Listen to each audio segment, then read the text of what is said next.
Senior citizen માટે છેતરપિંડીનો કિસ્સો સામે આવ્યો છે। એટીએમ કાર્ડ બદલીને છેતરપિંડી આચરતી ગેંગ પકડાઈ। એટીએમ કાર્ડની અદલાબદલી કરીને લાખોની ઠગાઈ કરનારી ગેંગ પોલીસ સકંજામાં આવી। સિનિયર સિટીઝનને વિશ્વાસમાં લઈને એટીએમ કાર્ડની અદલાબદલી કરી લાખોની છેતરપિંડી આચરતી ગેંગના 4 આરોપીઓને ખોખરા પોલીસે પકડી લીધા। આરોપીઓ દિલ્હી, ચંદીગઢ, હરિયાણા, પંજાબ અને અમદાવાદમાં અલગ અલગ જગ્યાએ અનેક ગુનાને અંજામ આપ્યો હતો। ખોખરા પોલીસે સન્ની સાંસી, સોનુ સાંસી, મનીષ સાંસી અને કમલસિંહ કુશવા નામના 4 આરોપીની ધરપકડ કરી છે અને અલગ અલગ બેંકના 52 એટીએમ કાર્ડ, પૈસા સ્વાઇપ કરવાના 2 મશીન, 5 મોબાઈલ સહિત રૂપિયાના 33,000 રોકડા કબજે કર્યા છે। આરોપીઓ કોઈપણ એટીએમ સેન્ટરની બહાર વોચ રાખીને બેસતા અને સિનિયર સિટીઝન જ્યારે પૈસા ઉપાડવા આવે ત્યારે તેની મદદ કરવાના બહાને વિશ્વાસમાં લઈ તેનું એટીએમ કાર્ડ બદલી દેતા અને પિન નંબર મેળવી લેતા। બાદમાં એટીએમ કાર્ડનો ઉપયોગ કરી કેટલાક રૂપિયા પોતે ઉપાડી લેતા અને બીજા રૂપિયા સ્વાઇપ મશીન દ્વારા અન્ય બેંક એકાઉન્ટમાં ટ્રાન્સફર કરી લેતા। છેલ્લા 1.5 થી 2 મહિનામાં આરોપીઓ 21 જેટલા ગુનાને અંજામ આપ્યો। આરોપીઓએ ખોખરા વિસ્તારમાં એક સિનિયર સિટીઝન પાસેથી કાર્ડ ચેન્જ કરીને તેમના એકાઉન્ટમાંથી રૂપિયા 1,11,000 ઉપાડી લીધા, જે અંગે ખોખરા પોલીસ સ્ટેશનમાં ગુનો દાખલ થતા પોલીસે લગભગ 90 થી વધારે સીસીટીવી તપાસીને આરોપીઓને ઝડપી લીધા છે। સમાચારોમાં અત્યારે ફક્ત આટલો જ। રજા આપશો। નમસ્કાર।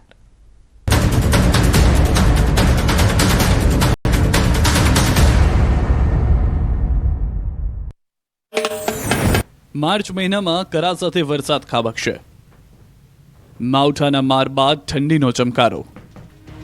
અંબાલાલ પટેલે કરી મોટી આગાહી। કમોસમી વરસાદે રાજ્યને ધમરોળ્યા બાદ હવે કાતિલ ઠંડી પડવાની હવામાન નિષ્ણાંતે ડરામણી આગાહી કરી। અંબાલાલે તો ત્યાં સુધી કહ્યું કે માર્ચ મહિનામાં એક બાદ એક વેસ્ટર્ન ડિસ્ટર્બન્સ સક્રિય થશે અને ઠંડી સાથે વરસાદનો માર પણ સહન કરવો પડશે। ગુજરાતના કયા કયા વિસ્તારમાં વેસ્ટર્ન ડિસ્ટર્બન્સની અસર થશે? વેસ્ટર્ન ડિસ્ટર્બન્સને કારણે આંધી, વંટોળ અને તેજ પવન ફૂંકાશે। 11-12નું જે વેસ્ટર્ન ડિસ્ટર્બન્સ છે એ મજબૂત હશે અને આ વેસ્ટર્ન ડિસ્ટર્બન્સના કારણે આંધી, વંટોળ, પવન, તેજ ગતિના પવનો રહેશે અને ગુજરાતના કેટલાક ભાગોમાં વરસાદ થવાની પણ શક્યતા રહેશે। તારીખ 11, 12, 13માં તો 14માં તો રહેશે જ, પરંતુ તારીખ 15, 16માં પણ આ ગતિવિધિમાં વાદળવાળું રહેશે। માર્ચ મહિનો રાજ્ય માટે ભારે રહેવાની અંબાલાલે આગાહી કરી। તેઓએ કહ્યું કે 6 માર્ચ સુધી ઠંડીનો રાઉન્ડ આવશે। રાત્રિના ભાગોમાં ઉત્તર ગુજરાતના ભાગો ઠંડીની અસર વધુ રહેશે અને લઘુત્તમ તાપમાન 10 ડિગ્રી નીચે જવાની શક્યતા રહેશે। મધ્ય ગુજરાતમાં પણ ઠંડીનું જોર રહેશે। ઠંડી માવઠાની સાથે સાથે ઉનાળાને લઈને પણ આગાહી કરી છે। 20મી માર્ચથી ઉનાળાની શરૂઆત થશે। ફાગણમાં ગરમી પડશે। અંગ દજાડતી ગરમીની પણ અંબાલાલે આગાહી કરી। આકાશમાંથી ખાબકી રહેલી આ સફેદ આફતે સાબરકાંઠા જિલ્લામાં ઉભા પાકનો સોથ વાળી નાખ્યો। માવઠાના મારથી લગભગ આખા ગુજરાતમાં ખેડૂતોની આવી દુર્દશા છે। ઘાતકી માવઠાએ ખેડૂતોને મોટો આર્થિક ફટકો આપ્યો। 2જી માર્ચે જે માવઠું અને સાથે કરાનો વરસાદ થયો એનાથી સાબરકાંઠા પંથકના ખેતરમાં ઉભેલા પાકને બરબાદ થઈ જવું પડ્યું। ખેડૂતો જ્યારે ખેતરે પહોંચ્યા ત્યારે આ સ્થિતિ જોઈને તેઓના હૃદય કાંપી ઉઠ્યા। વેરણ ચેરણ થઈ ગયેલો આ પાક ખેડૂતોના હોશ ઉડાડી ચૂક્યો હતો। બિયારણ હવે તૈયાર થવામાં જ હતું, પણ કુદરતે થપાટ મારી। માત્ર માવઠું પડ્યું હોત તો ઓછું નુકસાન થાત, પરંતુ વરસાદ સાથે કરાએ પણ કાળો કહેર વર્તાવ્યો, જેના કારણે ખેડૂતો પાકનો સત્યાનાશ થઈ ગયો હોવાની વાત કરી રહ્યા છે।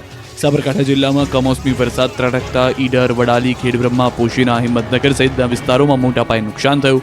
વરસાદ બાદ ખેડૂતો ખેતરે પહોંચ્યા તો ઊભો પાક જમીનદોસ્ત થઈ ગયો। ખેડૂતોની નજર સામે જ પોતાની મહેનત પાણીમાં ગઈ હોય એવો ખાડ કઢાયો।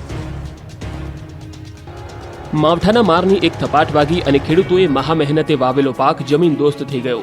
લીલોછમ થયેલો પાક ખેડૂતોની નજર સામે જ તબાહ થઈ ગયો। કમોસમી વરસાદરૂપી એવી આફત ત્રાટકી કે ખેડૂતોના મોઢે આવેલો કોળિયો છીનવાઈ ગયો। સાબરકાંઠાના હિંમતનગર તાલુકામાં ઘઉંની લણણીની સિઝન હતી, પરંતુ કમોસમી વરસાદથી ઘઉંનો તૈયાર થયેલો પાક ઢળી પડ્યો। જમીન પર ફસડાયેલા આ પાકના દ્રશ્યો હિંમતનગર તાલુકાના તખતગઢ ગામના છે, જ્યાં ઘઉંની લણણી કરવાની સિઝન આવી તે વખતે જ કમોસમી વરસાદ અને ભારે પવન ફૂંકાતા તમામ ઘઉં જમીન દોસ્ત થઈ ગયા। કમોસમી વરસાદથી ઘઉંનો પાક પલળી જતા ખેડૂતોને મોટા પાયે નુકસાન થયું। ઘઉં પર ડાઘ પડી જતા માર્કેટમાં ઘઉંનો ભાવ 700 થી 800 મળવાનો હતો, જે હવે 300 રૂપિયા જેટલો ઓછો થઈ ગયો। ઘઉં ઉપરાંત વરિયાળી સહિતના પાકનો દાણો પાતળો થઈ ગયો છે। હિંમતનગર, ઈડર, વડાલી, ખેડબ્રહ્મા, પોશીના સહિતના વિસ્તારોમાં પવન સાથેનો વરસાદ થયો, જેને લઈ ખેડૂતોને ભારે નુકસાન થયું। માત્ર હિંમતનગર તાલુકો જ નહીં, સાબરકાંઠા જિલ્લાના વડાલી, ઈડર તાલુકામાં પણ નુકસાન થયું। આ બંને તાલુકામાં કરા સાથે ભારે વરસાદ થયો હતો, જેને કારણે વરિયાળી અને શાકભાજીના પાક હતા ન હતા થઈ ગયા। ઉભા પાક પર થયેલા નુકસાન અંગે ખેડૂતો વળતરની માંગ કરી રહ્યા છે।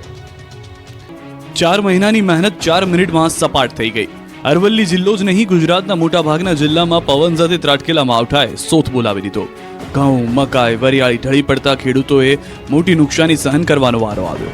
આ દ્રશ્યો જુઓ, તૈયાર થઈ ગયેલા વાઢેલા ઘઉંના પૂળા પલળી ગયા છે। જાણે કે પાણી વાળતા હોય એવી રીતે કચરામાં માવઠાનું પાણી વહી રહ્યું છે. રાજ્યમાં છેલ્લા 2 દિવસથી અચાનક વાતાવરણમાં પલટો આવવાથી ખેડૂતોની ખેતીમાં વ્યાપક નુકસાન પહોંચ્યું છે.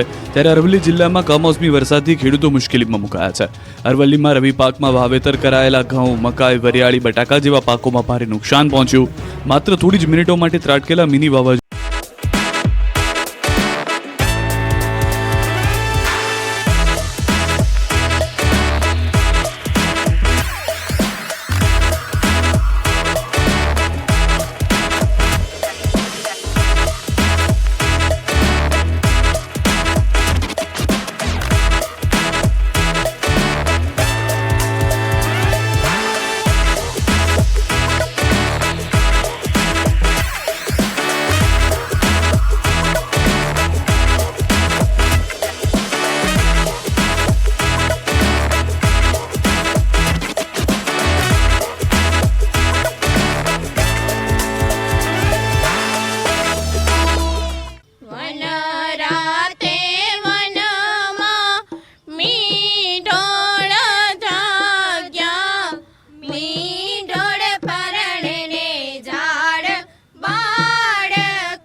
વધામણી